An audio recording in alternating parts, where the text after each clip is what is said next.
Alright guys, what's up? This is EWS Sports Podcasting. This is Daniel. I'm Jake. We're doing college football. We got a lot to talk about. Let's go. Week 10 review.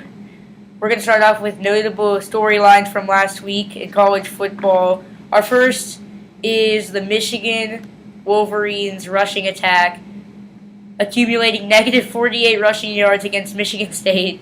Yeah, Michigan State's defenses are one of the best in the nation. I mean, they've just had a solid year so far. Big game for Michigan State. The next notable storyline is the UTEP passing attack. They only had 71 yards against Texas A&M. Great defensive game for a struggling Texas A&M defense. Yeah, alright. I mean, A&M, their defense has been debatable this year, but their offense has been what's keeping them in. Yeah. And what do you have next? Alright, well, next we have some players of the week from last week. And first is Derek Carr, the quarterback from Fresno State. He put up 487 passing yards, 4 passing TDs, and he added a 5-yard rushing touchdown. Great game for Carr. Yeah, and he's leading a Fresno State team that's undefeated still. They're a sleeper. Yeah. All right, next I have Ohio State's quarterbacks, consisting of Braxton Miller and Kenny Guyton. Well, Braxton Miller was playing great.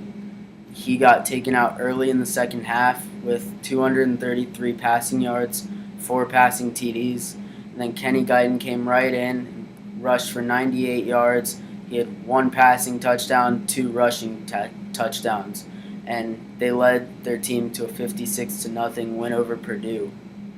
Yeah, great game for Ohio State. It looked great. Yeah, they're showing us why they can contend for the BCS championship. All right, and now for the best player of the week, I have Taylor Kelly from Arizona State, the quarterback. He had 7 total touchdowns, 5 passing, 2 rushing. He had 341 all-purpose yards. Great game. What a week for Kelly, the quarterback for Arizona State. I wanted to mention 2 other great performances from last week. One is Taylor Heinicke, Old Dominion quarterback. He had 6 touchdowns against Rhode Island. And the last one I wanted to mention was Anthony Lacoste, the Air Force running back, who had 263 yards and 3 rushing touchdowns. Yeah, 2 very impressive performances. All right, next we're recapping the big games of last week. First, we have Oklahoma State defeating Texas Tech in a shootout, 52-34. Davis Webb, the quarterback for Oklahoma State, put up 425 passing yards, 2 TDs, and Oklahoma State looked great. That was a shocker. I picked Tech in that one. As well did I. Yeah, bad pick. Oklahoma State's been really sharp. We'll see what they do when they play Texas. Interesting game coming up. Yeah, but first Texas has to play West Virginia. Moving on, Michigan State was able to show why they have one of the best defenses in the nation, beating Michigan 29-6. I mean, Michigan State held Gardner to 210 yards and Fitz Toussaint to only 20 yards on the ground. This is a good Michigan offense. Great performance. Yeah, I know. I mean, and next in Jacksonville, Georgia was able to beat their arch rival Florida by a score of 23-20. I mean, Gurley looked great on his first game back. Good for him. I like to see him healthy and looking good again. He's a great running back, great guy. Yeah. Well, what I meant was first game at full strength.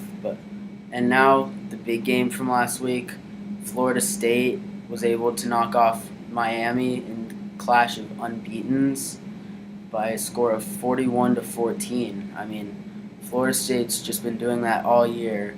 I mean, Duke Johnson got injured. He still had 97 yards.